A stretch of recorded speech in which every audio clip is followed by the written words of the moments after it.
Нөмір 11-ші Гаухар бала бақшасы. Букенова Гүлсара Жақсылыковна, тәрбиеші. Ұйымдастырылған іс-әрекет тақырыбы қыс мезгіліне дайындық, ересек топтарына арналған.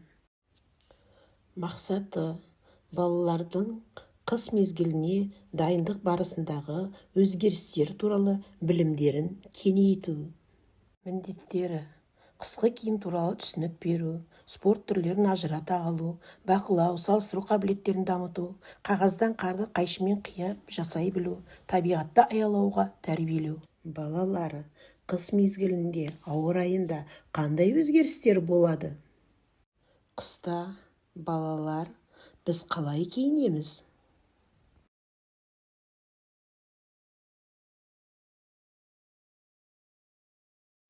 Қыста қандай спорттық ойын түрлері ойналады?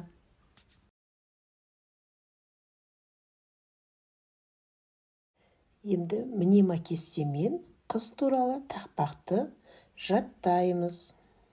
Қыс: далада қар борайды, ақ мамыққа орайды, мұз болады, қатады, жып-жылтыр боп жатады. Қар соғады оң жақтан, қар соғады сол жақтан. Қаратысып ойнасақ, су өтеді қолғаптан. Біз бүгін қағаздан қар жасаймыз. Қағазды бүктейміз. Қайшымен қиямыз. Қайшыны ұқыпты ұстаймыз. Қарымыз дайын болды. Біз бүгін не білдік? Қыста табиғатта қандай өзгерістер болатынын білеміз ғой. Қыста жылы киініп жүреміз. Қысқы спорттық ойындарды да білеміз.